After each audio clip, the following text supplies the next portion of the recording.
Estamos aqui com o professor Ricardo Cavallini, expert da Singularity Brasil, e nessas discussões, Ricardo, quais são as tendências, as 3 tecnologias que tu considera as mais promissoras na atualidade?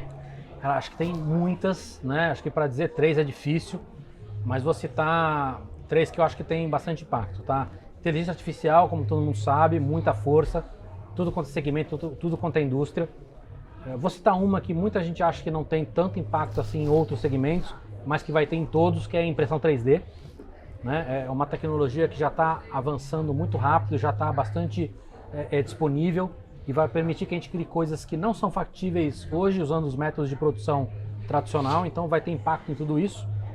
Vou citar mais uma tendência que não é uma tecnologia, mas é um conceito. A gente sabe que as tecnologias acabam surgindo e evoluindo mais rápido do que as pessoas. As pessoas demoram um pouco mais para se adaptar. E as empresas demoram mais do que as pessoas, é normal isso. E política pública e legislação, mais ainda. Acontece que quando a gente entende esses gráficos e essa evolução, a gente tem que lembrar que a gente tem, sei lá, 30 anos de internet comercial, a gente tem 20 anos de redes sociais, ou seja, nós estamos entrando naquela quarta onda de política pública e legislação. É nesse momento que a gente está. Isso está fervendo, né? Por isso a importância de ter um evento como esse para discutir isso.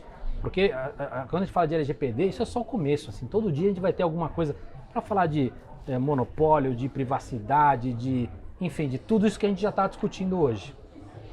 E o que tu acha que ainda precisa ser feito para que tecnologias como inteligência artificial possam ser utilizadas ou gerar benefícios com mais intensidade? Vamos lá, eu acho que tem 2 coisas, tá? A primeiro nós vamos trabalhar em 2 frentes ao mesmo tempo.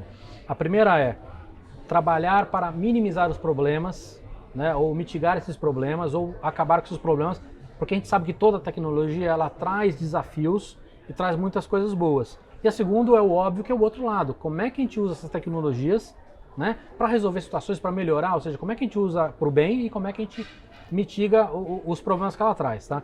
Isso é uma coisa. A outra coisa nós precisamos que todos os stakeholders da sociedade entendam essa situação e comecem a discutir. Né? A gente está falando do judiciário, mas a gente está falando do legislativo, do executivo, estamos falando de opinião pública, estamos falando de sociedade civil, estamos falando de iniciativa privada. Todo mundo precisa entender esse momento que a gente está vivendo de grande transformação, que isso vai ter impacto em muitas frentes, emprego, privacidade, segurança, enfim, tudo isso. E a gente está num momento onde a discussão é muito delicada por causa da polarização.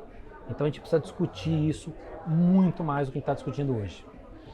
E sobre essas tecnologias, na verdade, a gente tem a velocidade aumentando, a gente vê assuntos que eram antes exclusivos de tecnologia, hoje eles dominam a área de negócio, então você tem a liderança máxima de instituições públicas, privadas, presidente de empresas, presidente de tribunais participando de imersões, liberando uma agenda de 3 dias, que é complexo, para uma jornada como essa, com uma imersão onde estão tendo acesso a inúmeras tecnologias.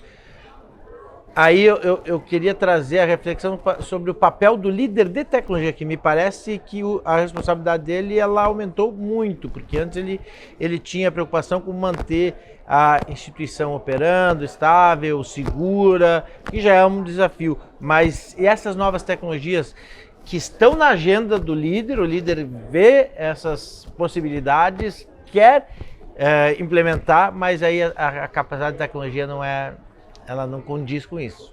Vamos lá. O que você falou é muito claro, tá? A gente já entendeu isso nessas últimas 2 décadas, que a transformação ela tem base tecnológica, mas a verdadeira transformação ela é cultural, ela é de comportamento, ela é de ambiente de negócios. Com isso faz com que todo mundo, não importa se você é um autogestor não importa de qual departamento, qual área, qual indústria, qual segmento você seja, você precisa entender mais sobre tecnologia. E aí, quando a gente fala da galera de tecnologia, que normalmente já entende disso, não só ficar em dia, mas esses caras têm que entender mais de negócio, esses caras têm que entender mais e discutir mais a influência disso em comportamento, em cultura, em sociedade, né, para trazer esses caras também para essa realidade. Então acho que todo mundo vai precisar evoluir e entender melhor essa mudança toda.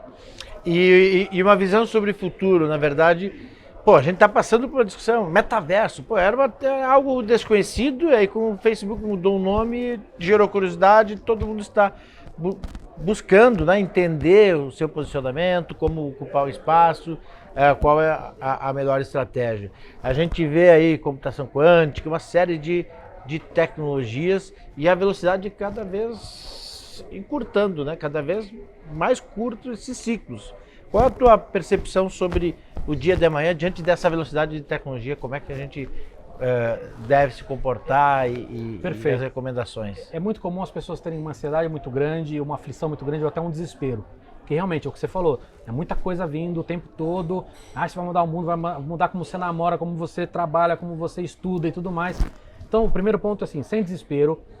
É muito natural que essas novas tecnologias elas tenham uma expectativa muito exagerada no começo, né? Isso vai mudar tudo. Aí a gente descobre que não era bem assim ou vai demorar mais tempo do que a gente imaginava.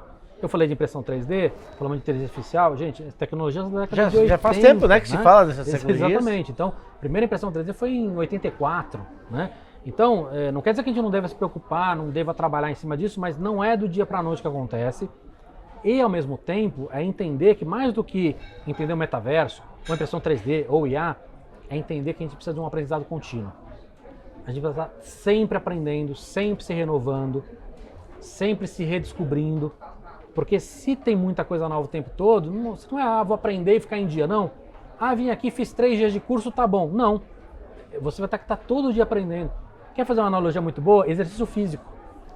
Ninguém em sã consciência fala assim, eu não fiz nada esse ano, então eu vou tirar uma semana, vou fazer todos os exercícios do mundo e estou em dia. Não, não é assim. Né? O que você aprendeu hoje? O que você aprendeu essa semana? O que você aprendeu esse mês?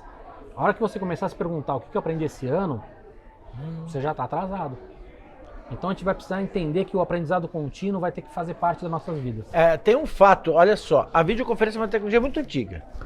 Mas antes da pandemia eu não conseguia sugerir uma reunião por vídeo, era uma coisa quase que ofensiva, ela nem era considerada. Não está querendo fazer reunião, está arrumando desculpa, vídeo. Não era aceitável. Eu cruzava o país para uma reunião no estado do norte ao sul do Brasil. Eu não sou relevante para você? Você quer fazer por vídeo só? Né? E agora isso ficou natural.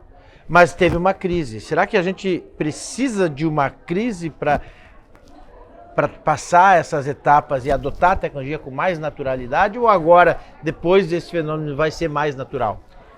Eu acho que as crises, eu não gosto de dizer que crise é oportunidade, porque eu acho que isso é uma maldade, né? Porque nas crises muita gente sofre, tem muita coisa ruim, mas elas naturalmente acabam acelerando esse processo, porque as pessoas acabam fazendo porque não tem outro jeito. Não tem outro jeito, né? Que foi a videoconferência. Por outro lado, o que acontece? Dado a velocidade que as coisas estão mudando, não dá mais para deixar para o próximo o problema resolvido. Então, se você é CEO, por exemplo, não adianta falar assim, isso aqui não é problema para mim, isso é problema para o próximo CEO. Não é mais, as coisas estão mudando todo dia ali, entendeu? Então, eu acho que dada essa aceleração que está num nível muito assustador, eu acho que isso vai ajudar, porque as pessoas não podem mais deixar empurrar com a barriga o problema, porque a gente está tendo que resolver isso quase sob demanda, né?